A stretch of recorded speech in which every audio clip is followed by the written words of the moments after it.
그 사이에 또 이제 좀 거래 데이터가 좀 쌓였을 것이고 네. 통계도 보셨을 텐데 예. 현재 분위기가 좀 어떤가요? 일단 10월 전반기에 거래된 거에 비하면 10월 후반기 거래된 게 한 80% 줄었다는 게 뭐 통계상으로 지금 나오고 있고요. 네. 반면에 이제 저도 풍선 효과가 생각보다는 그렇게 많지 않을 거다라고 예상은 했는데요. 네. 제 생각보다는 좀 많은 것 같아요. 아, 그래서 그렇습니까? 예, 동탄이나 네. 구리나 이런 쪽의 움직임들이 조금 더 강한 것 같고요. 지방의 광역시 같은 경우도 10월 상반기에 비해서 10월 하반기가 한 21% 정도 거래가 늘었다고 합니다.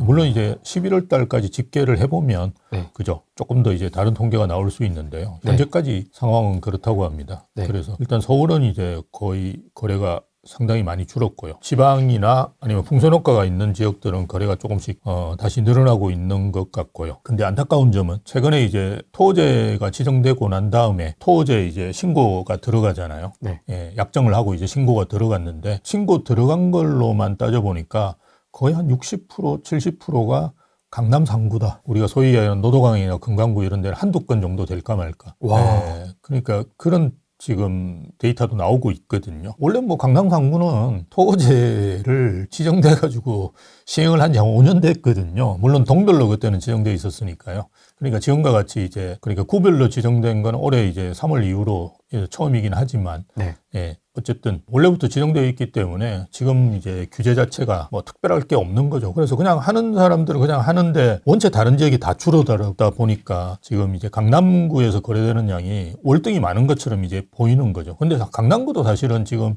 저희도 이제 제가 이제 주로 이제 강남 지점에 있으니까요. 네. 있어 보면 뭐 연락도 많이 오는 것도 아니고요. 거래가 많이 되는 것도 아닙니다. 그렇지만 원체 다른 데가 많이 줄었기 때문에 지금 강남이 오히려 거래가 많이 되는 것처럼 보이는 현상 그렇게 이어지고 있는 거죠. 그럼 지금 강남이나 네. 용산, 강남 3구를 사시는 분들은 네, 전세 끼고는 못 사죠. 돈을 네. 그러면 그걸 다 내는 거예요?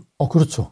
네, 25억 이상은 2억밖에 2억. 안 해주는데 그렇지 않습니까? 그분들한테 2억이라는 거는 큰 의미는 없고요. 예, 그냥 사시는 거죠. 그냥 박는 거예요? 예, 뭐 예, 만약에 그냥. 28억이다 그러면 28억 박는 거예요? 그러니까 말이 28억이지 뭐 본인 집을 팔고 오시는 분들도 많고 이거 집을 팔아놓고 지금 살려고 하다 못 산 분들도 꽤 있거든요. 그런 분들이 뭐 토호제 지나고 나도 이건 뭐 내가 방법이 없지 않습니까? 그래서 그런 분들이 또 전세 이런 거 되게 싫어하시거든요. 예, 그래서 산다 그러면 기존에 팔아가지고 마련한 자금이 있고요. 거기다 이제 본인 자금 보태고 뭐 좀 부족하면 이제 여기저기서 끌어가지고 할 수 있죠. 그런 분들. 근데 이제 외곽 지역이 더 문제죠. 제가 이제 거래가 팍 줄었다. 그러니까 허가 신고 자체가 줄었다라는 거. 지금 거래는 어차피 한 3주, 4주 지났는데 안 되죠. 안 되는 이유가 지금 허가가 나야지, 그죠? 그 다음에 이제 계약이 다시 성립되는 거거든요. 맞습니다. 예, 그런 상황에서 뭐 지금 거래가 되겠습니까? 거래가 안 되죠. 예, 거래가 안 되는데 어쨌든 허가 신청한 걸 보면 노동항이나 금강구 이런 데는 한 건, 두 건 정도밖에 신청이 안 된다고 하니까 지금 이분들 입장에서 볼 때는 그리고 중개사들한테 가서 물어봐도 나 안 해봤는데 대부분 해볼 거라고 생각을 안 해봤겠죠. 토호제는. 예, 그런 상태이기 때문에 저희 우대빵도 마찬가지입니다. 지금 강남 지점에 있는 분들 아니고는 토호제를 해본 분이 안 계시거든요. 그래서 뭐 강남 지점에 이제 문의하고 뭐 거래 같은 거 이렇게 체결하고 이러는 정도니까요. 그럼 지금은 다른 지역에 있는 중개사들 원래 이제 그 강남구하고 그죠 송파구 그 다음에 이제 뭐 여의도라든지 아니면 성수 전략정비구 이런 데만 토호제였잖아요. 나머지는 토호제가 아니었거든요. 그래서 서초구는 딱 2개 빼고는 다 토호제가 아니었습니다. 그래서 서초 진흥아파트하고 신반포 2차 아파트 그 2개만 적용됐고 나머지는 적용이 안 됐거든요. 그런데 3월 달에 광범위하게 묶어버렸잖아요. 네. 그래서 서초구에 있는 중개사들이 강남구에 있는 중개사한테 전화해가지고 물어보고 그랬어요. 안 해본 분들은 조금 까다롭긴 합니다. 근데 한번 해보면 이제 괜찮거든요. 예, 그래서 아직 그 경험 안 한 분들이 많기 때문에 특히나 더 이제 좀 주춤주춤하는 상황이라고 보는 게 맞죠. 그럼 지금 토어제로 했을 예. 때 실거주임에도 불구하고 반려당하는 경우가 있습니까? 최근에 뭐 정부에서 토호제라는 게 크게 법이 아니다. 그 말이 허가지 그냥 신고다라고 이야기를 하면서 통계를 들었는데요. 99점 몇 프로가 통과된대요. 근데 이제 현장에 있는 그 담당자가 이제 좀 싫은 소리 하고 이러는 경우도 있고요. 그 예전에 뭐 들으셨지만 30평대에서 40평대로 가려고 하는데 내 식구인데 30평이면 충분한데 왜 40평대로 가려고 하느냐라는 이야기를 했다는 걸 들었고요. 또 네. 최근에 이제 문제가 됐던 건 수지구 같은 경우가 용인 수지구가 그 지침에 보면 인접구만 그 토호제 신청을 하는데 그냥 바로 내주고 인접구가 아닌 데는 아주 상세하게 적으라고 이야기했대요. 이유가 뭐 이렇게 직장을 내가 와야 된다든지 아니면 학업 때문에 간다든지 이런 걸 명확하게 적어라라고 이야기했는데 최근에 아마 그 용인시에서 뭐 그렇게 하지 말라고 한 걸로 알고 있어요. 예, 그래서 지금은 현장에서는 굉장히 혼돈스러운 거죠. 해본 적도 없고 그리고 명확한 지침도 안 내려오고 있거든요. 이런저런 이유 때문에 지금 사실은 거래를 하고 싶은 분도 중개사 찾아가면 중개사가 뭐 1, 2주 더 보시죠. 이런 경우도 있을 것 같아요. 예, 그러다 보면 왜냐면 본인도 안 해봤고 이게 뭐 어떻게 될지도 자기도 모르고 이제 그런 상황들이 지금은 좀 지속되고 있다고 보는 게 맞죠. 그럼 어쨌든 거래가 되면 예. 거래 양은 줄었지만 예. 그 거래 금액 자체는 뭐 신고가냐 아니면 어떤 이제 유튜버 분들은 보시면 그 30평대가 제일 좋다 이런 말씀 많이 하시는데 저는 이제 예전에 나왔어도 계속 20평대 사시라고 말씀드렸는데요. 최근에 이제 그 신고가로 거래되는 데들 10월 15일 이후로 예. 예, 그런 데들을 보면 대부분 20평대가 이제 평당 1억 이렇게 가거든요. 저희 그 마포 프레스티지 자이가 그죠? 30평대가 29억 5천인데요. 그건 네. 아직 평당 1억은 안 됐어요. 네. 근데 최근에 이제 24평형이 24억에 거래됐거든요. 그게 10월 15일 이후예요. 그래서 지금은 아마 30평형대가 신고가를 찍는 데는 많지는 않을 거예요. 최근에 리센츠가 35억까지인가 거래됐다고 제가 들었는데요. 그게 올라왔는지 잘 모르겠습니다. 30평형대가. 근데 지금 20평형대는 대부분 10월 15일 이후로도 신고가를 기록하는 데가 꽤 있어요. 개포에도 제가 한번 본 것 같고요. 개포 프레스티지 자인가? 네, 자이더 프레지던스인가? 하는 아파트가 20평대가 1억 넘게 거래가 되고 있고요. 뭐 그런 것들을 몇 개 봤어요. 그래서 지금은 신고가가 아마 30평대는 잘 안 나올 거예요. 근데 이제 20평대를 유심히 보시면 앞으로 이제 단지라든지 그 지역이 어느 방향으로 갈지를 좀 예측할 수 있거든요. 그 마포 프레스티자이가 20평대가 20억이 훌쩍 넘었다. 평형이 1억으로 이제 되었다. 그럼 30평대도 곧 1억 간다는 말이거든요. 일단 뭐 우리가 대부분 기준점을 이제 30평대로 보고 있으니까요. 그리고 마레프도 지금 20억은 훌쩍 넘은 걸로 알고 있어요. 예. 그래서 그런 게 먼저 이제 20평대가 신고가가 나오거든요. 그래서 20평대를 좀 유심히 보시면 좋은데요. 어쨌든 지금은 신고가는 계속 나오고 있다. 토호제를 했음에도 예, 토호제를 했음에도 그리고 토호제 이후에 거래가 됐는데도 물론 이제 이런 건 있을 거예요. 아직까지 예상 못한 부분은 우리가 계약금을 보통 안 치고 가계약금을 치고 그 다음에 계약금을 치잖아요. 네. 예, 그래서 가계약금을 친 사람이 가계약금을 잃지 않기 위해서는 계약을 해야 되거든요. 맞습니다. 그러니까요. 예, 그런 상태이기 때문에 그러니까 10월 15일을 전후로 해서 급하게 이제 그죠? 예, 서두로 가죠. 토호제 피하려면 어쨌든 10월 20일 전에만 했으면 토호제는 피할 수 있거든요. 가계약 탄 것이 본계약을 한 순간이 이제 10월 15일 지나가지고 된 경우는 사실은 이거는 계약이 15일 전에 이루어진 거라고 보는 게 맞거든요. 그래서 그런 것들이 있기 때문에 저희가 지금은 좀 혼재스럽긴 하지만 어쨌든 우리가 계약이 찍히는 거는 10월 15일 이후에도 지금 계속 신고가가 나오고 있는데 제가 이제 아파트라든지 데이터는 계속 보니까요. 지금은 30평형대보다 20평형대의 신고가가 꽤 많이 찍히고 있다. 그렇게 이해하시면 될 것 같아요. 아이파크 리버폴에가 20평형대가 31억인가 치고 그 다음에 30평형대가 40억 됐어요. 그래서 우리가 대부분의 그 단지들은 20평형대가 먼저 1억으로 갑니다. 가고 그 다음에 30평형대가 가는 순차적으로 그렇게 가는 게 아주 일반적입니다. 아닌 경우도 있겠죠. 이게 뭐 사회과학에서는 대부분의 이야기들이 어차피 공학에서 이야기하는 거죠. 수식으로 딱 되는 게 아니기 때문에. 근데 제가 이제 본 대부분의 데이터들을 보면 20평형대가 먼저 뭐 1억을 가고 그 다음에 30평대가 가는 게 아주 일반적입니다. 그래서 계속 말씀드렸지만 이렇게 지역을이라든지 이런 걸 포기하시는 건 별로 좋지 않다. 대신에 이제 가격을 어차피 낮추기 위해서는 평형을 낮추는 거 이외에는 방법이 없거든요. 그래서 평형을 좀 낮추셔가지고 이렇게 지역을 유지하시는 게 훨씬 더 나은 전략이다. 이런 이야기를 저는 계속 드리고 있는 거죠. 네. 그래서 수서나 이런 데 소형 평수가 그렇게 튀은 건가요, 가격이? 9월 달에 많이 거래됐어요. 네. 예. 그래서 까치마을 이런 데들이 제가 알기로 이제 평당 1억 넘었거든요. 그래서 지금 호가는 뭐 13평이 15억 정도 나오는 걸로 알고 있어요. 그래서 뭐 그거는 이제 뭐 재건축 이슈도 있고 이런 여러 가지 다른 것도 있긴 하지만 어쨌든 이게 지역마다는 다를 겁니다. 그죠? 당연히. 지방에는 40평, 50평이 좋은 데도 있을 거예요. 어떤 데는. 가격이 똑같으니까. 근데 서울 같은 경우는 평당가당 가격 자체가 너무나 크잖아요. 네. 평당가가 1억인데 이걸 내가 그 10평을 넘어가지고 계약을 한다 그러면 10억을 더 써야 되는데 그걸 가능하냐. 저번 주에 저희가 그 대치동하고 저기 도곡동 임장을 했잖아요. 좋네요. 예. 대치동하고 도곡동은 살기는 되게 좋습니다. 가보시면 저도 이제 대치 미도 아파트 살았었는데요. 되게 좋은데 대치 미도 아파트가 지금 어떤 상태냐 그러면 30평대가 한 45억 정도 해요. 근데 50평형대도 55억 정도 하거든요. 그래 지금 한 10억밖에 안 됩니다. 그래 40평대는 한 50억 정도 하겠죠. 그 정도 가격대에서 실제로 최근에도 그렇게 거래가 되고 있거든요. 왜 이렇게 거래가 되느냐? 우리가 그 아파트는 이제 재건축 이슈가 있기 때문에 재건축이 되고 나면 50평이 뭐 100억은 안 되겠지만 그 30평형이 만약 50억 된다 그러면 50평형은 당연히 뭐 70억이나 80억 되겠죠. 그래서 우리가 소위 이야기하는 안전마진이 대형평형이 훨씬 높거든요. 그런데도 불구하고 그 10억을 넣을 수 있느냐 없느냐가 차이가 많이 나는 거예요. 그 절대가 자체. 예. 그래서 40억까지는 내가 어떻게든 부담할 수 있는데 50억 넘어가는 거는 정말 안 된다. 이런 분들도 꽤 있을 거라고요.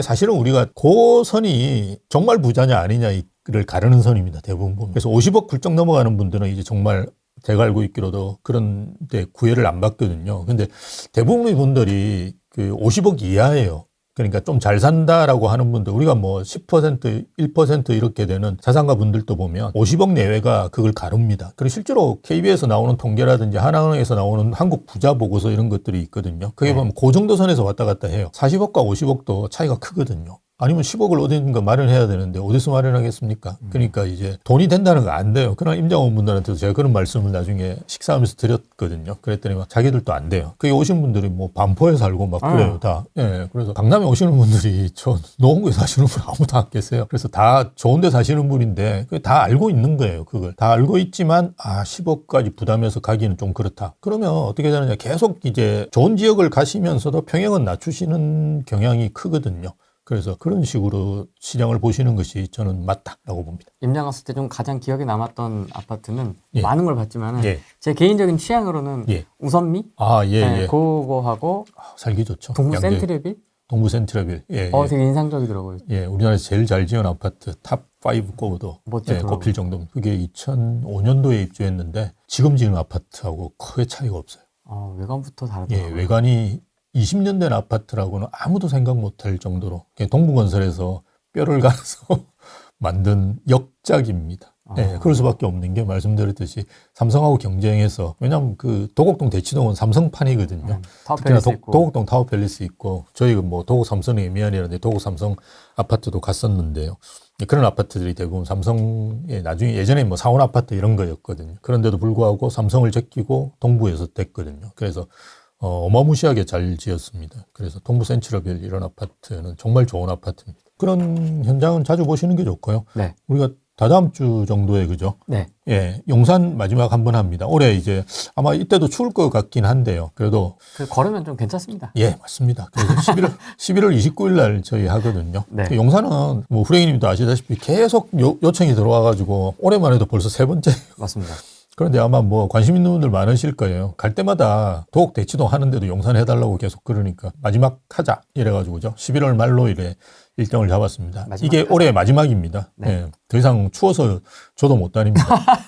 저는 나이도 많고 이래서 잘못하면 쓰러집니다. 한번 오셔가지고 또 말씀 나누시고 네. 4시간 동안 같이 다니시거든요. 네. 별 이야기를 다 하시네요. 맞아요. 그러니까 그런 점들이 좋으니까. 그런 게 좋습니다. 예, 저도 이제 현장 탐방하면 이제 3시간 동안 걸으면 너무 힘들거든요. 네. 그런데도 계속 하는 이유가 가보면 저도 배우는 게 너무 많아요. 그래서 같이 하는 것 같습니다. 예. 근데 진짜 자산가분들이 많이 오시더라고요. 자상한 분들. 투자 잘하시는 분들이 와가지고 저 진짜 많이 배웠습니다. 예, 지방분들은 이제 조금 줄었는데 그날 또 대구분 한 분 오셨거든요. 여자분. 네. 여자분 오셨는데. 그분 투자 잘하시는데. 예, 투자 잘하신 분.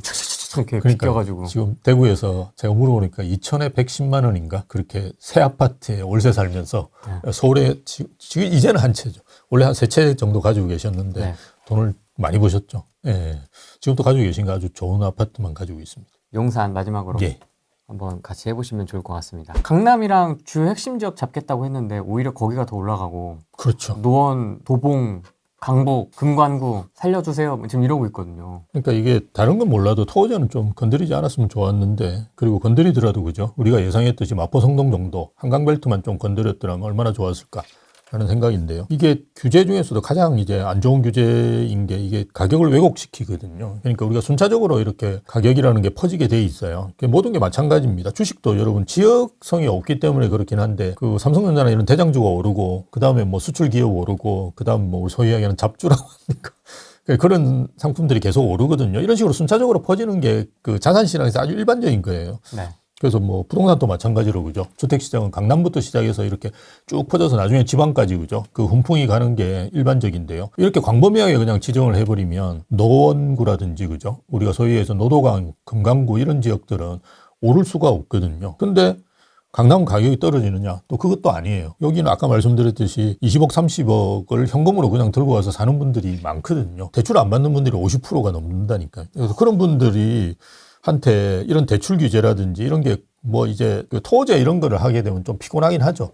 그래도 토제 아무 문제 없이 들어갈 수 있으면, 그리고 특히나 예전에 집을 팔아서 가는 사람, 이런 사람들은 세무조사를 할 수도 없어요. 그 옛날 집이 20몇 억인데 지금 30몇 억 가는데 이 양반이 40대고 뭐 후반이고 이러고 대기업에 다니고 부인도 대기업 다니는데 거기 털어봤자 뭐가 나오겠어요? 아무것도 없어요. 그러니까 뭐 겁을 줘봤자 사실 아무 의미가 없거든요. 그래서 그런 분들은 그냥 가는 거죠. 그러니까 여기는 계속 오를 거고, 제가 예측하기로는 11월 달이 될지 12월 달이 될지 어쨌든 3개월은 넘어가기 힘들 거예요. 그래서 다시 또 가격이 오르면 송파구부터 오를 거예요. 이번에는.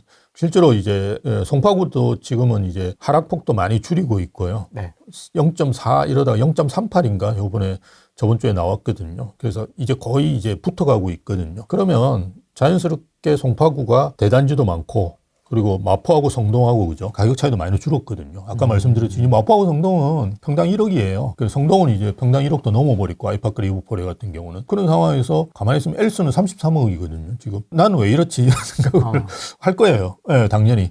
그럼 그다음부터 어디 들어가냐, 또 이제 엘리트라는 아파트 자체가 이제는 직장인도 사실 넘보기 쉽지는 않은데 그래도 직장인이 갈 수 있는 마지막, 그러니까 두 분이서 이제 막 버셔가지고 40대 후반 정도 되시면, 그리고 자산 축적도 됐고 그 전에 아파트도 올랐잖아요. 그래서 뭐 20억 정도 하면 그거 팔고 그죠, 좀 더 보태가지고 할 수 있는 아파트거든요. 이런 아파트 엘리트 쪽이 제일 먼저 움직일 거예요.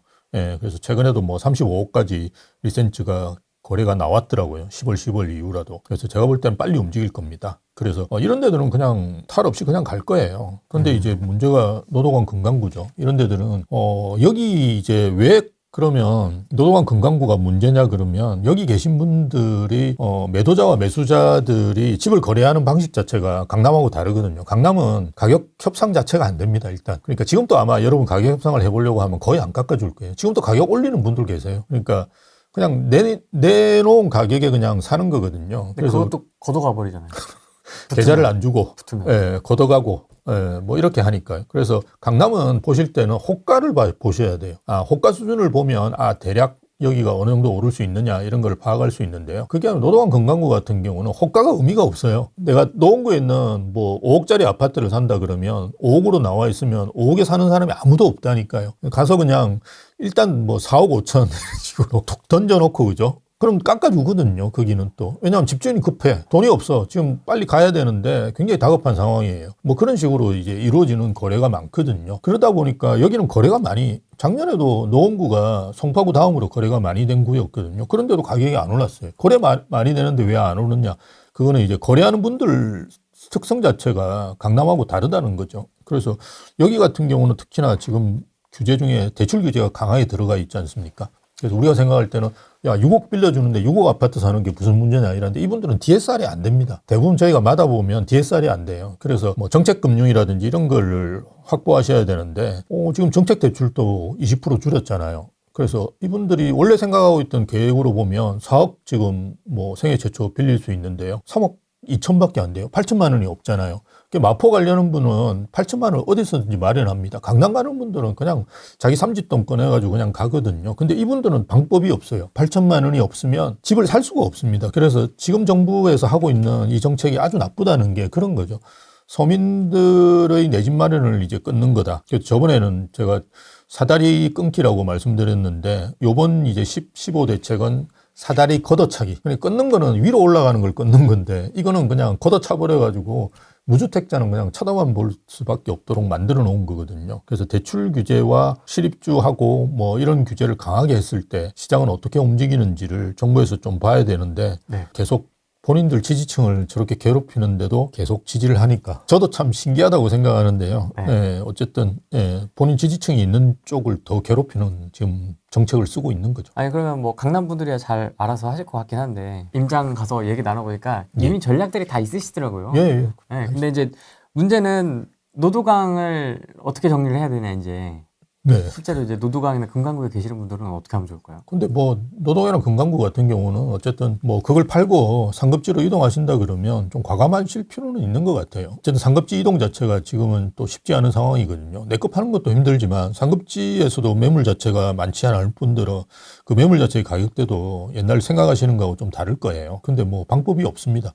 그래도 상급지를 빨리 잡으시는 게 저는 좋다고 봐요. 계속 가격이 오를 거냐 안 오를 거냐 이런 고민하시지 말고 그냥 상급지를 빨리 잡는 게 좋지 않을까. 왜냐하면 작년에도 이제 저한테 이제 오셔가지고 상담받았던 분 중에 보면 한 3번을 찾아오셨는데 3번 올 때마다 그 말하는 단지가 계속 달랐어요. 뭐 처음에는 뭐 강남도 이야기했다가 그 다음에 마포 이야기했다가 이번 부가인 뉴타운 이야기도 하고 막 그러시는데 그건 이제 본인이 가야 될 곳을 명확하게 정하지 못하신 거거든요. 옆에서 이제 뭐 전문가가 또 유튜브에서 뭐 좋다 그러면 또 그거 한번 보시고 또 오셔가지고 그 이야기하고 계속 그러는데 예, 그러는 거는 정말 이제 좋은 게 아니고 왜냐하면 그렇게 되면 이제 추격 매수를 하게 되잖아요. 그러니까 오르면 따라 그냥 가는 건데 저희는 이제 추격 매수는 올바른 방향은 아니고요. 내가 원하는 단지 한 서너 개를 정하신 다음에 그 시황이라든지 그죠? 매물의 추이들을 계속 보시면 운이 좋으시면 좋은 매물들이라는 이런 걸 찾으실 수 있거든요. 그래서 계속 말씀드리지만 뭐 제 이야기도 듣지 마시고 유튜브 이야기도 듣지 마시고 그냥 현장에 가보시면 중개사분들이 그런 이야기를 잘 들려주시니까요. 요즘 갑자기 손님이 많이 오신다 이러면 사야 되는 거죠. 그런 시황을 잘 보시고 매물의 상황 같은 걸 잘 보고 본인이 이제 선택하는 게 맞지 남 이야기 듣지 마시고요. 본인이 이제 현장에 나가 보셔야 되는데 어쨌든 뭐 2가지 거래를 해야 되는데 하나의 거래는 좀 포기하시는 게 좋지 않겠습니까? 과감하게. 예, 과감하게. 그래서 노원구나 노동항에 계신 분들은 뭐 저는 좀 과감해질 필요가 있는 것 같습니다. 아주 센 정책을 통해서 일시 정지시킨 어떤 정부의 의도는 좀 먹힌 게 아닌가요, 이제?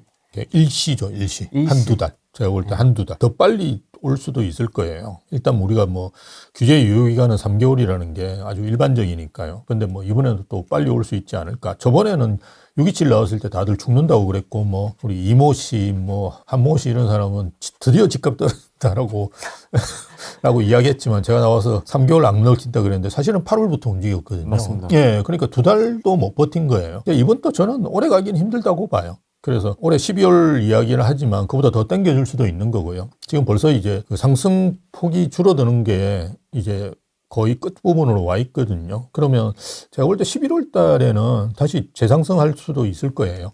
그러면 뭐 다시 또 시장은 움직이고 어쨌든 올해 이제 계약을 하면 내년에 잔금을 치기 때문에 내년 초에 올해 계약을 하시고 내년 초에 잔금 치는 게 제일 좋거든요. 왜냐하면 내년 초 되면 어쨌든 다시 이제 대출 한도 같은 게 은행마다 세팅이 되거든요. 그죠? 그러면 뭐 10조 이런 게 지금은 거의 다 소진되어 있습니다. 여러분 가시면 은행에서 대출을 잘 안 해주려고 그래요. 그런 상황이지만 내년 되면 이제 다시 그게 세팅되기 때문에 대출 영업을 열심히 하거든요. 그러면 훨씬 좋은 조건에 여러분이 빌릴 수 있습니다. 그래서 특히나 내년 초도 저는 괜찮을 것 같고요. 아마 지금 대부분 뭐 5월 9일 날 내년 5월 9일에 양도세 중과 배제되어 있는 거는 다시 양도세 중과로 갈 거라고 대부분 생각하시거든요.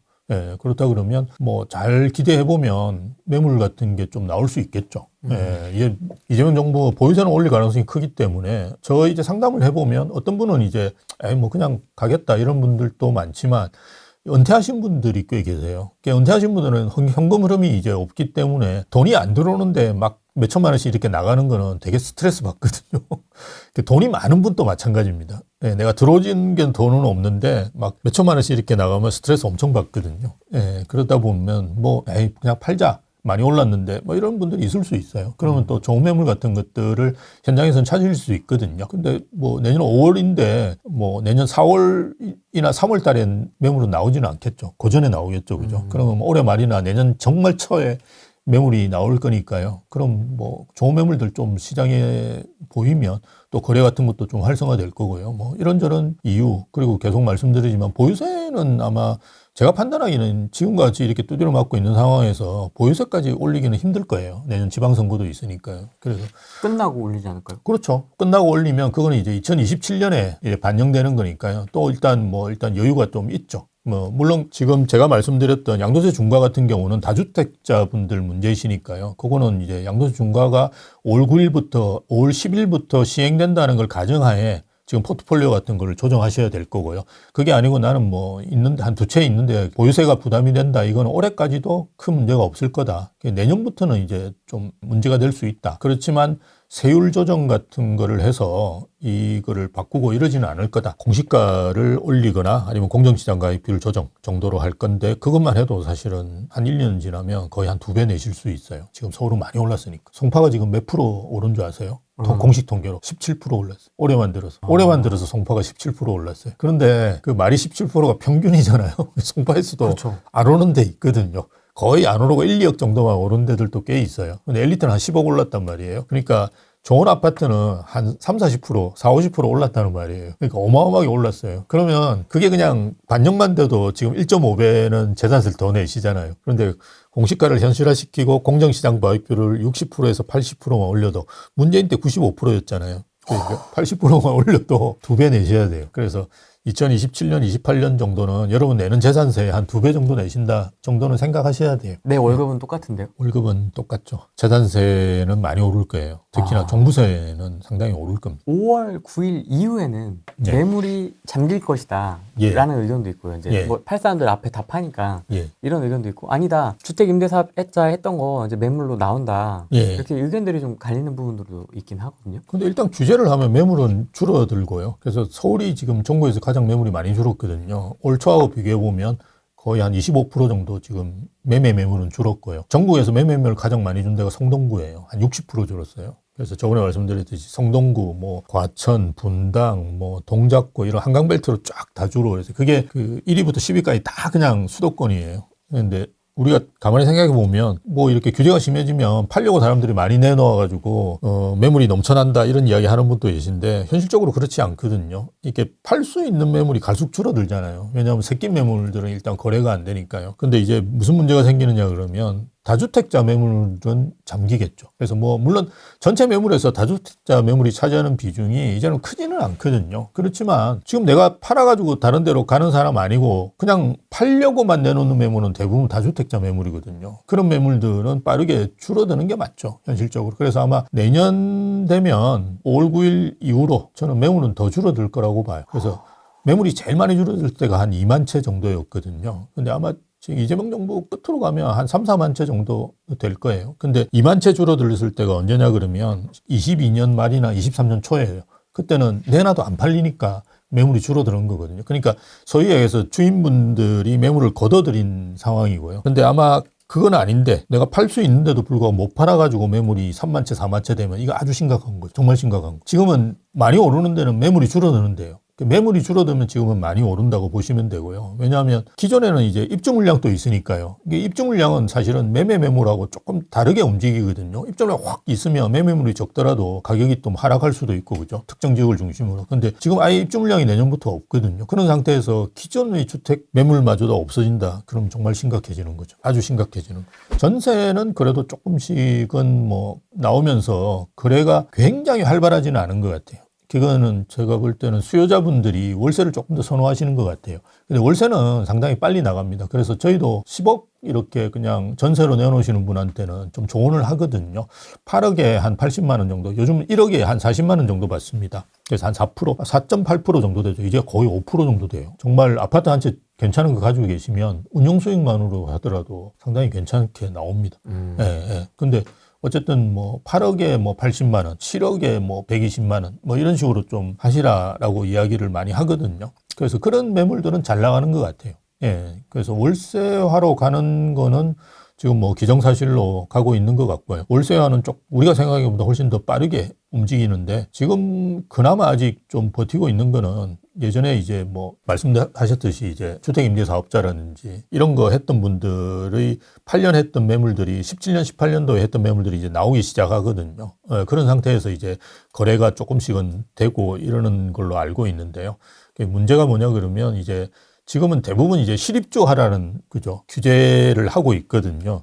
그리고 집주인분들도 되도록이면 이제 계약갱신 청구권을 썼을 경우에는 실입주해서 내보내고 팔거든요. 아니면 잘 안 팔리니까 일단 새끼 매물은 팔 수가 없기 때문에 내가 팔아야 된다. 그런데 이 매물을 계약갱신 청구권을 쓴 매물이다 그러면 내가 들어간 상태에서 비워두고라도 그냥 팔려고 하거든요. 예, 그런 것들이 실제로 현장에서도 일어나고 있습니다. 현장에서 일어나고 있기 때문에 어차피 월세든 전세든 다 이거 임대차 시장인데요. 임대차 시장의 매물은 급격하게 아마 줄어들 가능성이 크고요. 그러면 올해는 좀 버텼다고 하더라도 내년, 내후년 이렇게 갈수록 심각할 거다. 그리고 앞에도 말씀하셨던 그런 주임사 매물 같은 게 나온다 하더라도 다 팔 거냐라는 건 저는 좀 다른 생각이에요.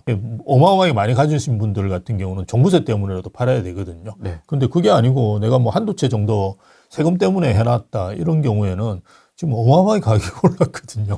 8년 전이잖아요. 8년 전하고 지금 비교해 보세요. 거기다가 본인이 딱 보니까 더 오를 것 같다라는 생각이 있으면 그걸 팔까요? 저 같으면 안 팔 것 같아요. 한 두 채 정도 뭐 해놨다 그러면 그냥 뭐 끌고 가도 종부세 이제 그 중간은 안 되거든요. 두 채까지는. 그러면 뭐 그냥 지금 단계에서는 좀 더 가져가 보는 게 어차피 뭐 지금 하나를 더 팔더라도 일반 과세일 거예요. 그러니까 뭐 굳이 지금 당장 팔 필요는 없는 거죠. 예. 전월세 상황을 정부에서도 뭔가 정책을 통해서 막아야 되는데 네. 그럴 가능성이 굉장히 낮죠. 왜냐하면 입주 매물도 없는 상태에서 지금 매매 매물, 심지어 전월세 매물도 다 줄이고 있는 상황이잖아요. 물론 어떤 분은 그런 이야기 하더라고요. 그 김용범 씨라고 정책실장이 국회에 나와서 답변하는 걸 보니까 내가 어차피 그 주인이 들어오더라도 기존에 살고 있는 전세를 빼고 들어오니까 전세는 상관이 없다 이러는데 우리가 가만히 생각해 봐야 할 때 주인이 들어오는 집은 다 주거선호 지역이고 좋은 데일 거고요. 서울일 거예요. 그리고 빠지는 데는 어디냐면 다 경기도고 뭐 서울 외곽이고 그런 데 아니겠습니까? 상대적으로 비선호하는. 그렇죠. 그러니까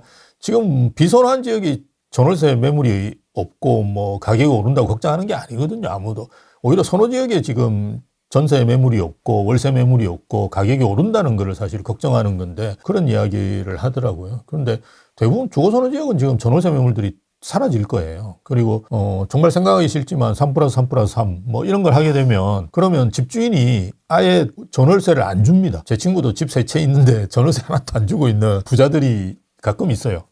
돌아다니면서 사는 친구가 있는데요. 학교 앞에 하나 있고, 뭐, 압구정동에 하나 있고, 그 다음에 본인 사업장에 또 저 성남에 하나 있고, 뭐, 이런 친구가 있는데요. 다 비워놓는 거예요? 예, 다 비워놓습니다. 그래서 본인 학교에서 늦게까지 일하면 거기서 자고, 뭐, 이렇게 하는데요.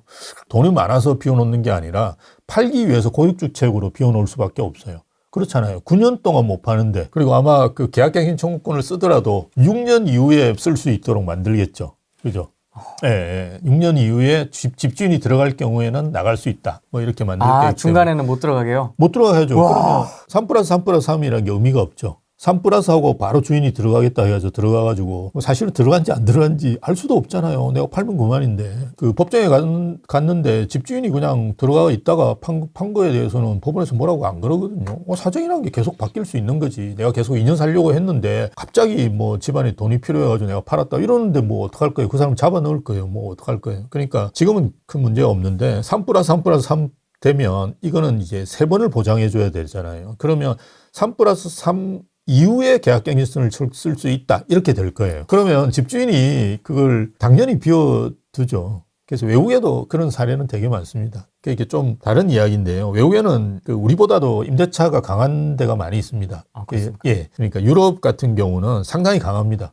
그래서 독일이나 이런 데는 제가 알고 있기로 쫓아낼 수가 없어요. 거의 임차인을. 거의 사회주의 형태이기 때문에. 예, 그게 원래 사회민주주의 쪽으로 이렇게 발달한 나라들이 꽤 있습니다. 프랑스도 제가 그런 줄 알고 있는데요. 그런 나라들 같은 경우는 말씀드렸듯이 이제 집주인이 아예 들어가서 처음부터 아예 주지를 않는, 임차를 주지를 않고 그냥 비워두고 있다가 판다든지 아니면 임차인들 스크리닝이라고 이야기하는데요. 임차인들이 소득재산세 증명 뭐 이런 거 다 떼가지고 임대인한테 가져와요. 그래서 임대인이 그 하나가 비면 제가 예전에 뉴스 기사 같은 거 한번 읽어봤는데 영국인가 뭐 한 채가 비었는데 100명이 지원을 한 거예요. 들어오려고. 채용하는 것도 아니고. 그래서 재직증명서 떼오라 막 이렇게 해가지고 다 보고 정말 사고 안 칠래 걔한테 이제 주는 거죠. 그리고 뭐 나는 언제 나가겠습니다. 뭐 이렇게. 아니, 스스로 나가는 거랑 상관없잖아요. 그래서 그런 거 다 하고 이렇게 한다는데, 물론 안 나가면 그만이에요.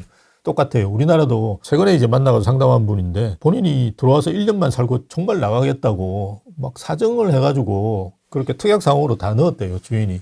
제가 말씀드린 게 이거 특약 필요가 없습니다 이러면서 임대차법을 어기는 거기 때문에 본인이 살겠다고 하면 그냥 삽니다 이래가지고, 아 그래요? 이러면서 1년 돼가지고 연락하니까 연락 두절, 연락이 안 된답니다. 그래서 찾아가지고 아파트 찾아가 두드려도 문도 안 열어주고, 그 문 열고 들어가는 순간 범죄가 되는 가택 침입이죠. 그러니까 범죄가 됩니다. 형사입니다. 그거는 되게 조심하시는. 그래서 A4 용지에다가 뭐 쪽지 써가지고 밀어 넣는데도 연락 안 오고, 뭐 본인 생각으로는 아 이제 뭔가 건수 하나 잡았다 이렇게 또 생각할 수도 있거든요. 그래서 세입자한테 제가 뭐 이런 말씀드리면 좀 죄송하긴 한데, 세입자한테 그렇게 잘해 주실 필요는 없습니다. 옛날에는 저도 이제 뭐 5천만 원씩 싸게 해가지고 그 얼마 안 되는 겁니다. 뭐 5억 뭐 6억 뭐 이런 정도의 그 전세였는데도 5천만 원씩 막 이렇게 싸게 해가지고 임차인한테 내주고, 임차인도 되게 친절하고 서로 그죠, 만나가지고 뭐 친하게 지내기도 하고.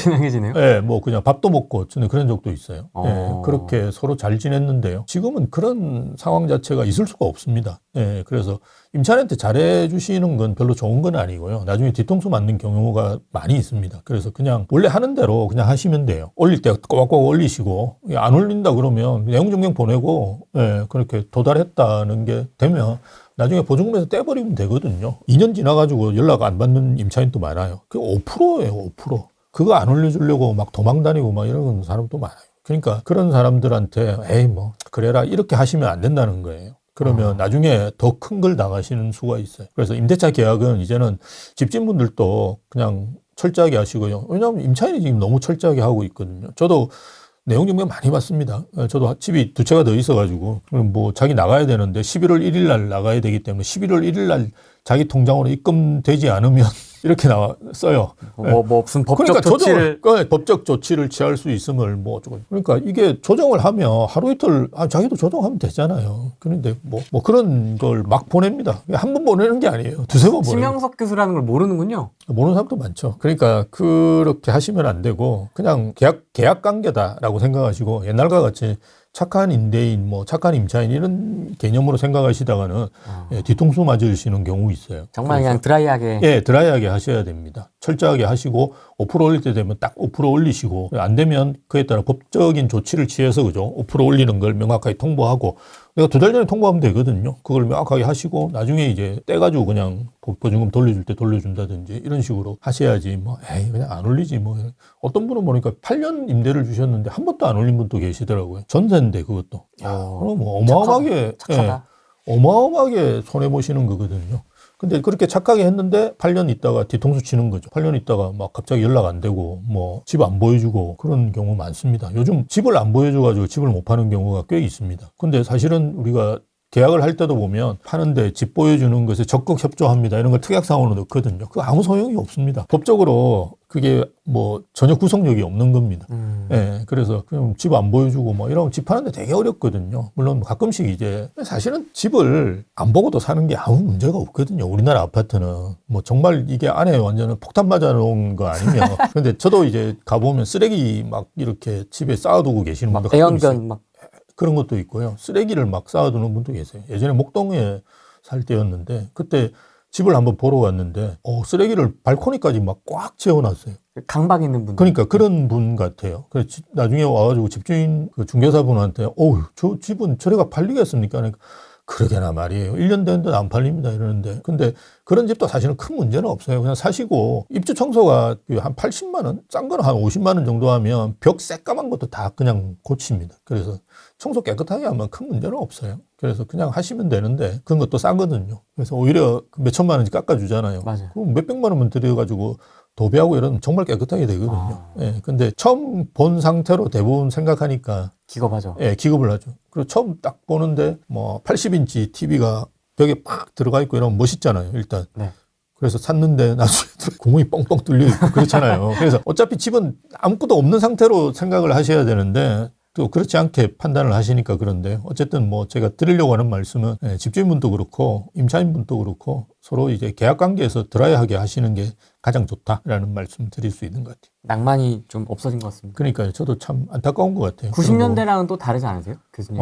저는 2000년대. 2000년대하고도 다른 것 같고요. 90년도하고 그러니까 임대차 입법이 생기고부터 이렇게 생긴 것 같아요. 그 전까지는 임차인 또 집주인이 빼주면 되게 고마워했고요. 빨리 빼주고 막 이러면 고마워했고, 뭐 임대인도 마찬가지로 임차인이 오래 살고 이러면 되게 좋아했고, 뭐 이런 게 있었는데요. 지금은 뭐 전혀 그런 게 없고, 앞으로 3+3+3 되면 임차인이 집주인이에요. 임차인이 집주인이에요. 9년을 사는데 9년 동안 내가 아무것도 못 하잖아요. 그런데 그 집주인이죠, 완전히. 어떤 그 정의당 의원이었는데 뭐 임차인 또 시세 상승분을 공유하자고.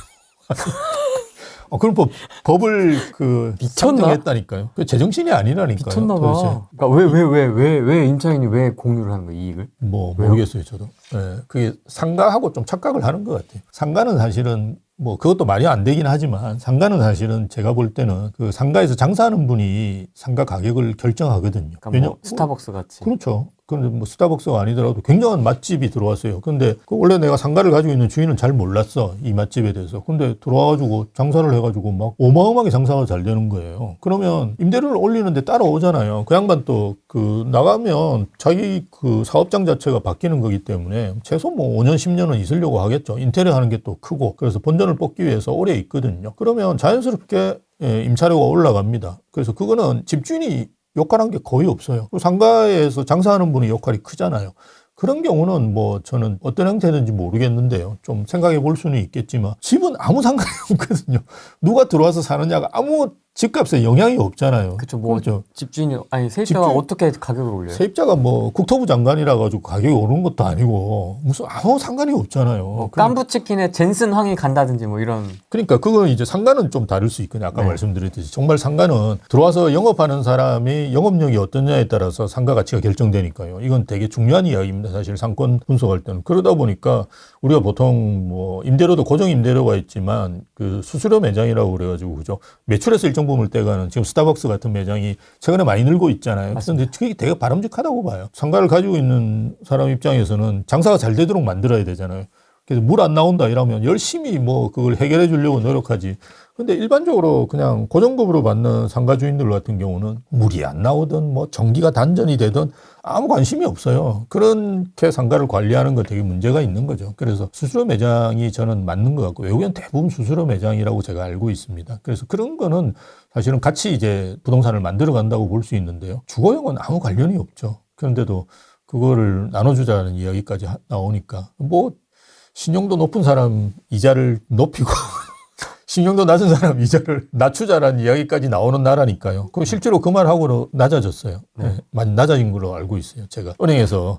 그러니까 대통령이 한마디 하는데 우리나라 은행은 대부분 관치금융이잖아요. 그래서 대통령이 한마디 하면 따라가게 돼 있어요. 그러니까 신용도 높은데 왜 더 내? 이게 말이 안 되는 거죠. 그러니까 저희 형이 미국에서 오래 공부했는데요. 항상 그런 이야기 나올 때마다 저한테 물어봐요. 이게 말이 되냐 이러면서 형은 의사인데도 불구하고 그걸 잘 이해를 못 하거든요. 그래서 아주 되게 특이한 거예요. 왜 집값이 높은데 적게 빌려줘? 미국에는 많이 빌려주는데 한국이니까 그렇지 뭐. 그렇게 이야기하는데 대부분 이해를 못하죠. 한국적인 상황들을. 아무튼 임대차 얘기가 여기까지 왔는데 예. 임차인이 2명 바뀌잖아요. 그러면 3+3+3이면 저는 나이가 58이 됩니다. 그러니까 18년 동안 집주인은 못 들어가죠. 저는 살아있을지 잘 모르겠습니다. 그래서 어지러져합니다. 그거는 제가 볼 때 힘들 것 같고요. 2+2+2는 되지 않을까 그죠? 네. 그건 되게 지금은 아마 사람들 제가 처음에 아마 이재명 씨 대통령 되고 난 다음에 그 2+2+2 이야기했을 때는 다들 좀 설마 이랬는데 그쵸. 가는 방향을 보면 그렇게 될 수밖에 없어요. 그리고 이걸 그 전월세 가격 상승을 그리고 임대차 시장 불안한 거를 막을 수 있는 방법이 없거든요. 정부에서 정책으로 이걸 막아야 되는데 정책적으로 할 수 있는 게 이제 없잖아요. 투기관리지구 다 지정됐다. 뭐 토호제까지 다 지정해 놓은 상태인데 그거로 인해서 오히려 더 크게 문제가 되고 있지만 그리고 다 한 상태에서 이제 할 수 있는 게 그거밖에 없죠. 그러니까 임대차 기간을 한 번 더 이제 쿠폰을 한 번 더 주는 형태로 해서 2+2+2로 하겠죠. 그리고 그게 사실 2년인데 그게 제일 문제가 내후년부터잖아요. 그러면 이재명 씨 집권하고 있는 동안은 2년 더 쓰면 끝나거든요. 거의. 그 다음은 뭐 그냥 5년 차잖아요. 다음 정권이 알아서 하는 거고 자기는 그렇게 하고 그냥 나가버리면 그만이니까. 그러면 이제 2년 동안은 또 안정이 되겠죠. 그러다가 이제 뭐 또 난리가 날 수도 있고 그리고 그 예전에 문재인 정부 때도 마찬가지였지만 그 임대차 시장 되게 안정되어 있다가 임대차 입법 통과하면서 그때부터 이제 막 나오기 시작했거든요. 네. 그리고 일단 통과하면 그 당시에 이제 그 신규 계약들은 어마어마하게 올릴 수밖에 없어요. 3+3+3 하면 9년치를 올려야 되는데 계산하기도 힘들 거예요.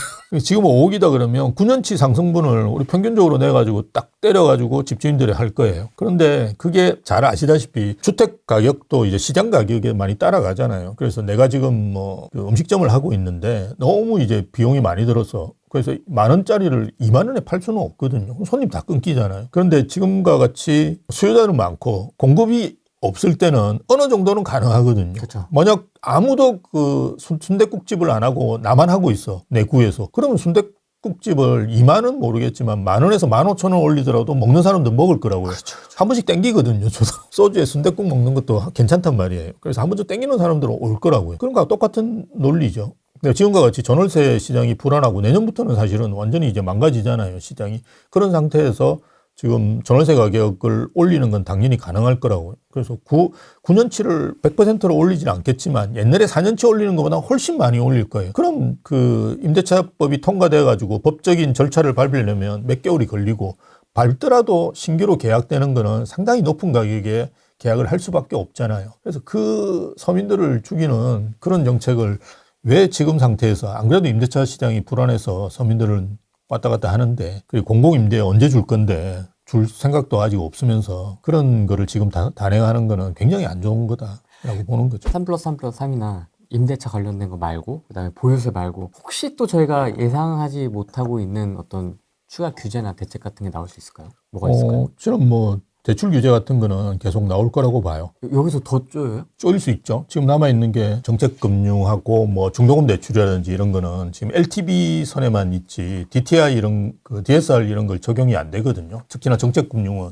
안 됩니다. 예, 그런 거는 이제 DSR에 넣고 제가 볼 때는 지금 어쨌든 공공 분양이나 공공 임대에 사람들이 관심이 와야 돼요. 그걸 사람들이 관심이 없고 97 대책 발표하고 정부에서 좀 충격이었을 거예요. 97 대책 발표하자마자 가격이 올랐으니까. 그러니까 공급을 지금 정부에서 하겠으니까 좀 기다려달라 이런 거잖아요. 그러니까 나쁘게 이야기하면 곧 공공임대 줄 테니까 꼼짝 마. 이게 사실은 15 대책을 요약할 수 있는 거거든요. 그래서 공공임대를 줘야 되는데 아니면 공공분양. 임대가 많을 거예요. 97 대책에도 보면 임대라는 이야기가 되게 많이 나와 있어요. 그래서 3기 신도시도 일정 부분은 임대로 많이 돌릴 거예요. 그렇지만 어쨌든 공공분양도 낼 수밖에 없어요. 그거는 또 지지층에서도 공공분양을 원하는 분들이 많이 있으니까요. 그래서 공공분양을 낼 수밖에 없는데 공공분양에 사람들이 관심을 집중시키기 위해서는 어떻게 해야 되냐 그러면 혜택을 줘야 되잖아요. 공공분양은 DSR에 안 넣는다. 이런 식으로 나올 가능성도 굉장히 높아요. 네, 제가 볼 때는. 중도금 대출 이런 것도 그죠. DSR에서 빼버린다. 대신에 민간분양은 다 넣겠다. 이렇게 하면 사람들이 민간분양 쪽으로 안 가죠. 이제 기다릴 수밖에 없거든요. 양떼몰이 하듯이. 예. 지금도 계속 그 양떼모래 하듯이 몰고 있어요. 제가 볼 때 대출 규제가 나오는 건 DSR을 어쨌든 활용할 건데요. 최근에 이제 DSR 활용도 보면 지금 DSR이 40%예요. 그걸 35%로 줄인다는 말이 있었는데 그걸 하지는 않았어요. 대신에 이제 스트레스 금리를 1.5에서 3%로 올렸잖아요. 이것도 마찬가지로 스트레스 금리를 1.5에서 3%로 올리면 사실은 DSR을 40%에서 35% 줄이는 거랑 마찬가지 효과가 있거든요. 근데 왜 이걸 이런 식으로 하느냐 그러면 DSR 같은 경우는 지금 평균이 한 40.2%라고 제가 알고 있어요. 그러니까 이걸 35% 줄이는 건 되게 부담되는 거죠. 정부 입장에서도. 그냥 정말 내모는 거거든요. 이건 좀 심하다. 이러다 보니까 스트레스 금리를 오히려 3%를 올렸죠. 이런 식으로 간접적으로 하는 형태들을 많이 보일 거예요. 그러면 당연히 중도금 대출이라든지 아니면 정책금융 같은 경우는 공공 분양의 경우에는 DSR이 넣지 않겠다. 아니면 뭐 DSR을 더 높여준다든지 그죠. 이런 혜택을 주면 자연스럽게 그쪽으로 사람들이 쏠려가니까요. 민간 분양 받지 말고 기다려. 뭐 이런 이야기가 될 수 있는데요. 그게 언제 나올까요? 그러니까요. 그러면 그동안 가격은 많이 오를 건데 그냥 계속 그냥 벼락거지 양산하는 수밖에 없겠죠. 이런 대출 규제는 저는 계속 유효하다고 봐요. 그리고 규제적 확대도 당연히 하겠죠. 동탄 같은 경우는 내년도에 이제 분구가 되면 할 거고요. 안 되면 동으로 지정하면 되거든요. 동탄 이동인가 뭐 이렇게 동으로 동탄 이신도시는 동이 딱 있으니까요. 그 동으로 지정하면 되는데 동으로 지정하는 거 하기 싫은 거죠. 구로 하고 싶은데 그래서 나중에 분구가 되면 지정하겠죠. 내년 3월 그런 걸로 알고 있어요. 안 되면 구리 이런 것도 다 묶을 거고요. 예, 아마 수도권은 이재명 정권 한 중간 정도 되면 거의 다 묶일 것 같아요. 제가 볼 때. 조금만 올라도 그냥 이때다 싶어가지고 그냥 대부분 묶겠죠. 똑같네요, 문재인 때랑. 똑같은 거죠. 대신에 이제 좀 극단적으로 한다는 게 원래 좀 극단적이잖아요. 거기 있는 양반들이 대부분 극단적이에요. 예. 하는 행동도 보면 극단적이고 지금까지 생활해온 것도 보면 극단적이에요. 풍선효과 이런 건 나는 내 때는 필요 없다 이러는데 계속 말씀드리지만 이게 쓸 수 있는 카드를 다 써버리면 정말 나중에 심각할 거예요. 그래서 걱정하는 게 이제 그러면 뭔가 새로운 걸 또 만들어내려고 하잖아요. 거기 보면 머리는 안 좋아요. 내가 볼 때 잔머리 좋은 친구들이 꽤 있어요. 거기 보면. 그 친구들이 이제 뭔가 국토보유세라든지 그죠? 이런 비스무리한 거를 만들어 가지고는 또 하지 않을까 이런 게 이제 걱정이죠. 왜냐하면 뭐 계속 오르면 어떡할 거냐는 게 지금 집권한 지 1년도 안 됐는데 벌써 3번을 썼는데 지금 사실은 대출 규제라든지 규제 지역은 거의 끝났거든요. 더 이상 써봤자 사실 큰 의미가 없어요. 구리시, 동탄시 묶는다고 해서 그게 큰 영향이 되겠습니까? 그죠? 큰 영향이 없다고. 나중에는 지금 평택 뭐 인천 이런 데 다 묶을 거예요. 거기 오르지도 않았는데 다 묶어버릴 거예요. 그러니까 인천은 인천도 예전에도 보면 문재인 때도 제일 늦게 묶이긴 했어요. 네. 제일 늦게 묶이긴 했어요. 그래서 제일 마지막에 묶겠죠. 그럼 뭐 계속 몰려가듯이 몰려가는 사람들은 있을 거니까요. 그렇게 하면 나중에 오르면 거기도 다 묶고 하여튼 수도권은 다 묶을 거예요. 그런 상황에서 하는데 이렇게 하는 거는 정말 안 좋은데 어쨌든 문재인 때 전례를 봤는데 예. 정권을 뺏겼지 않습니까? 예, 어쨌든 예. 부동산 때문에 마구잡이로 이렇게 막 할까요?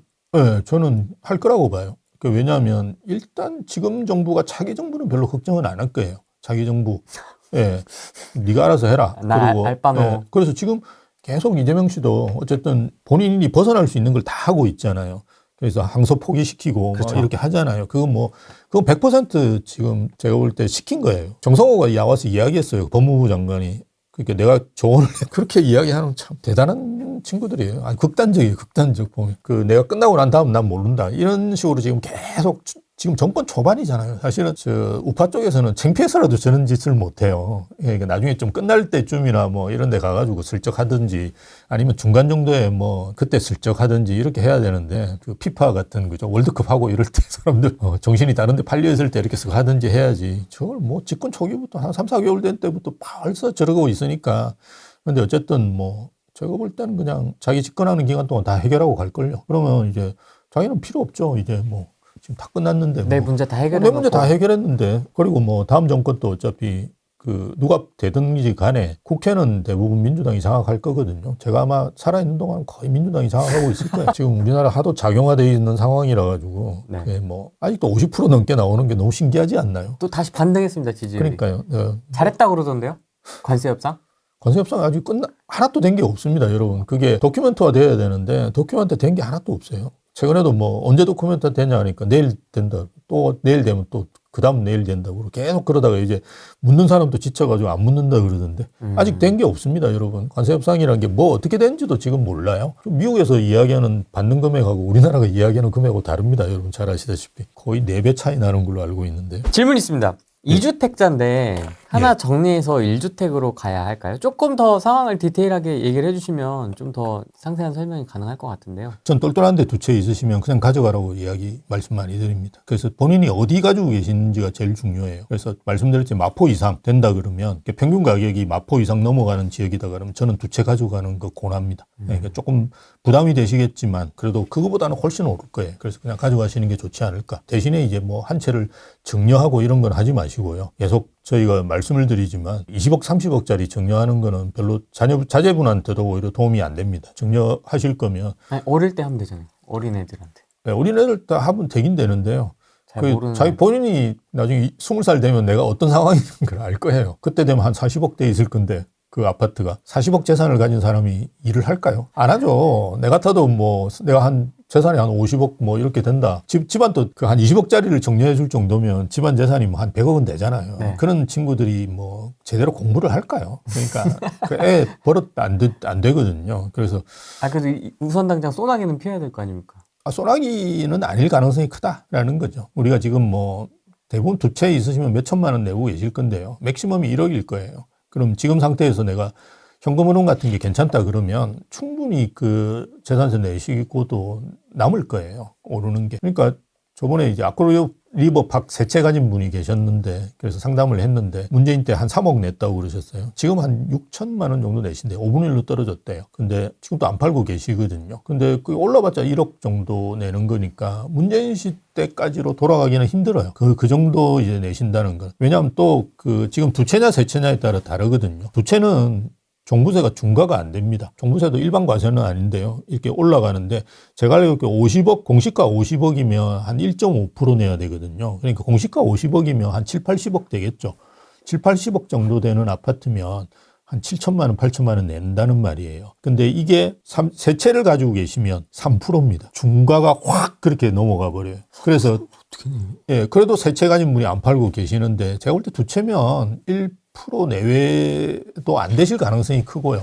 그렇다 그러면 그게 어차피 재산세하고 다 포함해서 종부세를 내는 거거든요. 어마어마하게 부담은 안 되실 거예요. 그래서 1년에 뭐 정말 맥심으로 가면 한 1억 정도 되실 건데요. 그렇게 해도 안 될 거예요. 그러니까 좋은 데 있으시면 가져가시는 게 좋지 않을까. 왜냐하면 팔고 나면 그러니까 내가 그걸 팔았을 때 그죠? 뭘 할 수 있을지를 생각하셔야 되잖아요. 자산 포트폴리오를 우리가 계속 짜고 가셔야 되는데 내가 팔았는데 할 수 있는 게 없다. 또는 뭐 그냥 은행에 넣어놓겠다. 은행에 넣으면 2%인데 그거보다는 많이 나오죠. 정 내가 안 들어가면 뭐 한 채는 본인이 사실 거고 한 채는 그냥 임대를 주고 계실 건데 월세만 받아도 요즘 한 3% 나오거든요. 그리고 월세는 계속 오르는 상황이고 은행에 넣는 것보다 훨씬 낫죠. 그래서 또 월세로 받아가지고 또 보유세 이런 거 내시면 되니까.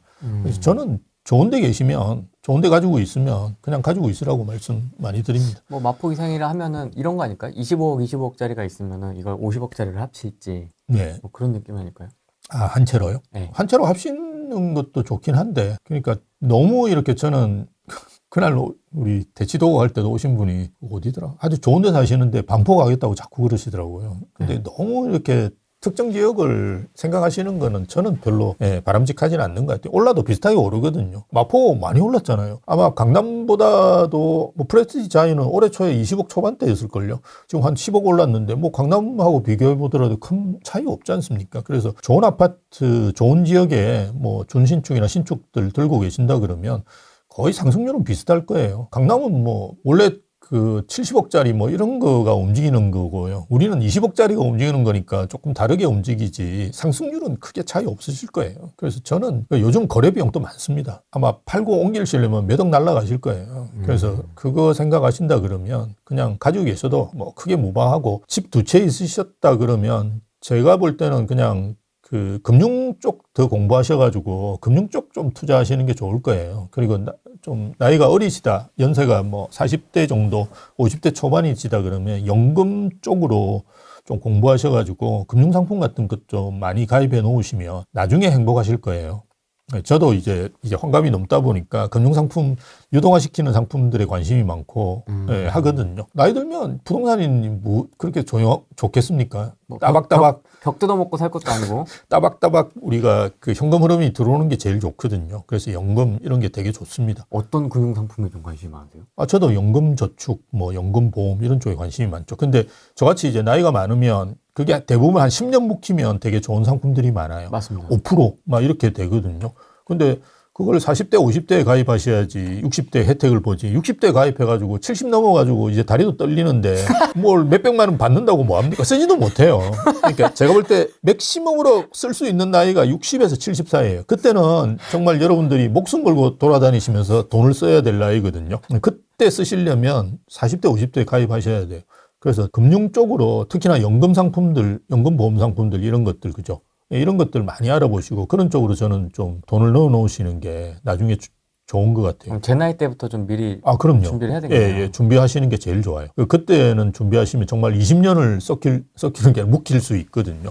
그러면 아마 그 이자율 자체가 다를 거예요. 그리고 저는 뭐 그 경제 쪽을 저도 뭐 전문가는 아니지만 갈수록 금리가 올라가지는 않을 가능성이 커요. 맞습니다. 그렇죠. 금리는 이제 하향 안정화된다고 생각하셔야 돼요. 잠깐 우리가 뭐 코로나 이런 게 있어가지고 금리가 많이 올라갔는데 그렇지 않다 그러면 금리는 이제 하향 안정화된다라고 생각하시면 되는데요. 그렇다 그러면 지금 가입하시는 게 훨씬 좋을 거예요. 저희 어머니도 예전에 4억을 넣어놓고 즉시연금이라는 게 있는데요. 4억을 넣어놓고 15년 동안인가 160만 원을 받으셨어요. 제가 두드려 보면 상상이 안 되는 거예요. 그러니까 그거를 지금 또 받고 계시거든요. 근데 그거는 기간이 있어요. 그게 이제 종신형이 있고 상속형이 있어요. 종신형은 뭐냐 그러면 더 많이 줘. 200 몇십만 원 막 이렇게 줘요. 그거는 이제 4억을 까는 거예요, 계속. 예, 이거 원금이 없어져요, 나중에. 종신형은. 그럼 오래 사시면은 오래 사면 오래 살수록, 근데 기한이 있어요. 15년, 20년. 종신형이지만 예. 그래서 종신형이라는 거는 이제 까진다는 의미고요. 그 다음에 상속형은 이제 4억이 그대로 있어요. 어머니가 4억이 그대로 있는 거예요. 제가 그걸 권해드렸거든요. 나중에 나중에 혹시나 또 우리도 받아야 된다 이래가지고. 네. 근데 어머니가 돈이 필요 없어요. 거의 제가 다 쓰는데 뭐. 그래서 지금 이렇게 160만 원 이렇게 계속 받잖아요. 계속 받고 나면 나중에 15년 지나면 4억이 그대로 나와요. 근데 계산해보면 계산이 안 나와요. 4억을 은행에 넣어놓는다고 160만 원이 나온다. 150만 원만 쳐도 거의 한 4%, 그죠? 5% 이렇게 되잖아요. 지금 그런 상품이 없어요. 지금 즉시연금 이런 게 2%대 될까 말까요. 근데 왜 그러냐? 10년 전에 했기 때문에 그래요. 그죠? 15년 전에 했기 때문에. 그때는 금리가 높았거든요. 그래서 지금 금리 높을 때 이렇게 들어가시는 게 좋고요.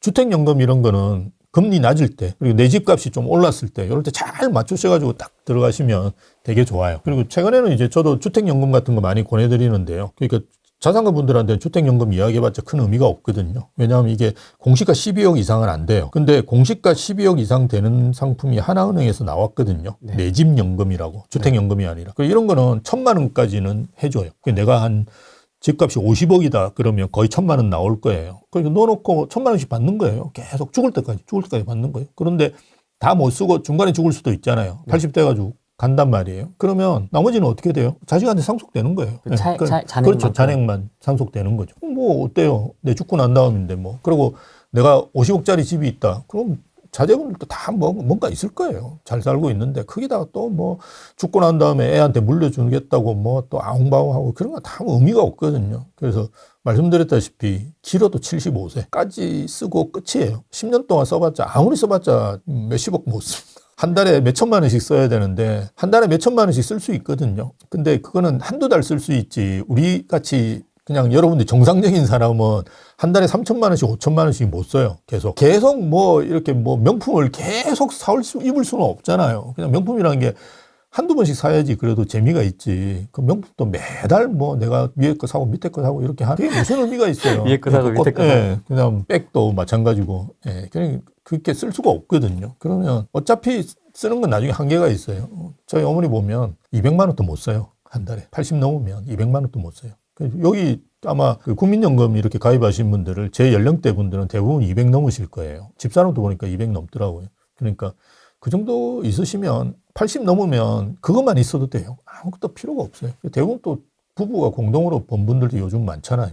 그럼 뭐 한 400만 원 나오면 그거 쓰느라고 힘들어요. 해외도 못 나가요. 80 넘으면 다리가 떨려가지고 말씀드렸듯이. 해외 나가가지고 뭐 다리 떨리는데 가가지고 뭐 폭포 앞에서 사진 찍다가 떨어져 죽게요. 참고로 굉장히 효자십니다. 심 교수님은.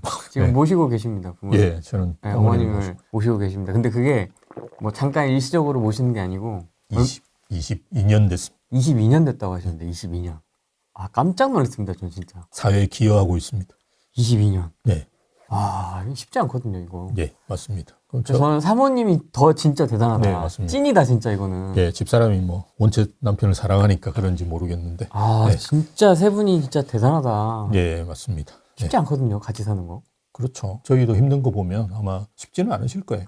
아마 이제 거의 끝이죠. 예. 저희 또래가 이제 모시는 분들이 저희 또래 거의 없거든요. 없는데 이제 뭐 그 다음 세대는 모시기 힘들 거예요. 저의 롤모델입니다. 감사합니다. 저도 이렇게 하고 싶습니다. 모시면 안 됩니다. 요즘 90까지 살잖아요. 그럼 집사람도 거의 70 가까이. 아까 말씀드렸지. 이제 다리 떨릴 때가 곧 옵니다. 그럼 내 인생은 뭐냐? 이렇게 이야기 하잖아요. 그러니까 나는 뭐 아들이라고 해서 피 붙이니까 뭐 난 당신 때문에 모신 건데 난 뭐냐 뭐 이렇게 이야기할 수 있거든요. 당연히 그거는 그래서 다 와이프분 생각하신다 그러면 그런 거 선택하실 때는 되게 조심하시는 게 좋죠. 이야기 잘 하시고 그리고 어머니하고도 잘 이야기하셔가지고 어느 순간인가 뭐 실버타운 간다든지 그죠? 이런 식으로 좀 잘 정리를 해놓고 모시는 게 좋지. 덥석하시는 거는 이제는 별로 좋지. 지금 분들 아마 그렇게는 안 하실 거예요. 저희 때는 그냥 혼자 되셨으니까. 그냥 안 돼서 그냥 그렇게 하는 거죠. 아무튼 금융상품 얘기하다가 예, 하여튼 여기까지였습니다. 그 나머지는 금융상품에 투자하시는 게 저는 좋지 않을까. 집 두 채 있으시면 좋은 거 두 채 있으시면 더 이상 뭐 그죠? 할 필요가 없고 뭐 모아가지고 합친다. 뭐 남들은 마포 가려고 지금 막 어마어마하게 고생하고 있는데 그 마포 이상을 2개 가지고 계신다 그러면 저는 뭐 가지고 계시는 게 가장 좋다라고 봅니다. 계속 이야기하지만 35년까지는 오른다고 봐요. 서울내에서 공부할 수 있는 방법이 없잖아요. 그리고 박원순 시장이 개판 친 게 10년이거든요. 그러면 내년부터 시작하잖아요. 그러니까 10년 가는 거예요. 지금 정부에서 97 대책을 발표했는데 서울내 공부가 아무것도 없잖아요. 4,000세대 있어요. 4,000세대. 위에 성대 야구장, 밑에 뭐 교육개발은 부지, 뭐 이런 거 우리 마곡에도 있어요. 뭐 그런 거 하나 있는데 그게 대부분 뭐 한 1,000세대, 뭐 500세대 이런 거잖아요. 그러니까 그게 유후부지라고 보통 이야기하는 것만 있잖아요. 그런 거 해가지고 서울에 잡을 수 있을까요? 그러니까요. DH 클래스트만 해도 5,000세대인데 그게 2027년 중반 되면 이제 입주할 건데 그거 입주해도 눈꺼떡도 안 하는데 맞습니다. 예. 올림픽 파크포레온 12,000세대 입주해도 눈 껌뻑 안 하는데 맞습니다. 지금 12,000세대도 앞으로 1년 동안 12,000세대도 입주 안 해요. 그럼 어떡할 건지 정말 심각해요. 그래서 이게 통계를 보셨고 이런 분들은 대부분 비슷한 말을 하실 거예요. 이렇게 줄어드는 건 생전 처음 본다라고 대부분 이야기하시거든요. 맞습니다. 근데 걱정되는 부분이 정부에서는 지금 공공에서 하겠다고 그러는데 공공량도 어마어마하게 줄어요. 그러니까 이게 뭐냐 그러면 우리가 경제학적으로 보면 구조적이라고 그러잖아요. 이거는 뭔가 특별한 일이 있어서 그런 게 아니고요. 이제는 이게 그냥 뉴노멀로 간다는 말이거든요. 그래서 아니 현장에 뭐 근로자 한 명 죽어버리면 전 현장을 다 스탑시키니까요. 그러니까 지금과 같이 이런 식으로 안전이나 환경에 대한 규제가 굉장히 심해지고 공사비도 계속 오르고 이런 상황에서 옛날과 같이 어마어마하게 빨리빨리 그렇게 진행이 되느냐. 공공도 지금 못하고 있는데 공공도 지금 어마어마하게 줄었어요. 보면 같이 이렇게 줄어요. 퍼센트를 보면. 그러니까 그런 걸 다 고려해 본다 그러면 앞으로도 공급된다는 거는 쉽지는 않을 거예요. 저는 뭐 그렇게 봅니다. 다 이제 서울만 원하는데 지방에서 다 서울만 하고 그날 오셨던 대구분도 그런 말씀하셨어요. 그래서 앞으로도 계속 그 지방분들이 올까요? 누가 한 분 그런 질문을 했어요. 그래서 저도 이제 상담을 해보면 가끔씩은 이제 그냥 뭐 부산 거 팔고 서울 거 사죠. 토지 신고하면 되죠. 뭐 나 은퇴했으니까 이제 애들 있는 서울에 산다고 그러고 그냥 왔다 갔다 하면 되죠. 뭐 지방에는 이제 100만 원만 해도 월세 좋은 거 살잖아요. 새 아파트 나가란 말도 안 해. 그러니까 그렇게 하나 해놓고 어차피 부산에도 친구가 있으니까요. 그다음 올라와서 애들 보러 한 번씩 한 달에 한 번씩 올라오고 제 친구 벌써 그렇게 하는 친구 있어요. 걔는 이제 그 아들한테 집을 사줬고 그래서 왔다 갔다 그냥 하는데. 그러니까 본인이 그렇게 해가지고 본인 명의로도 사는 게 가능하죠. 그래서 저도 이제 그런 사례가 있다 이야기했더니만 대구에서 올라오신 분 이야기가 제 친구들 다 돈 들고 지금 서울만 보고 있어요. 그렇게 이야기하더라고요. 그러니까 저는 한 채는 깔고 서울을 보는 줄 알았는데 그것도 아니더라고요. 팔거나 월세로 그냥 가버리고 예, 맞습니다. 서울을 잡더라고요. 그러니까 팔고 월세 사는 게 이제 지방은 더 편하거든요. 왜냐면 새 아파트 일단 많고요. 30평대 뭐 이런 것들이 평당 100만 원만 하면 평균적으로 100만 원만 하면 들어갈 수 있대요. 그래서 내가 1억에 100만 원입니까? 물어보니까 2천만 원이면 서울이 원룸이에요. 원룸 가격. 서울이 원룸도 요즘 거의 100 합니다. 괜찮은데. 이대 앞에. 예, 이대 앞에 이런데 120만 원 해요. 120만 원. 그것도 오피스텔 좁은 거. 근데 이거는 방 3개, 화장실 2개 있는 신축. 그것도 여기에 딱 붙어 있고, 뭐 동대구역, 서대구역 이런 데 어마어마하게 지었거든요.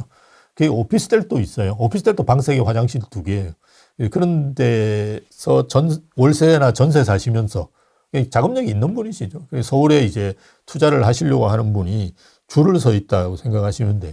물론 이제 아무리 많아도 수도권의 그 투자자들에 비해서는 적겠죠. 뭐 지방에 또 제 친구들을 보면 그냥 올라오고 이런 생각 없는 친구들도 많이 있어요. 그렇지만 그래도 자제분들이 대부분 서울에 있기 때문에 그럴 관심이 많은 사람들이 되게 많다. 그리고 앞으로 계속 많을 거예요. 왜? 지방은 오르는 폭 자체가 다르잖아요. 예전에는 상승폭이라도 같았잖아요. 근데 지금은 상승폭 자체도 다르니까. 저는 뭐 무주택자는 아무 그죠?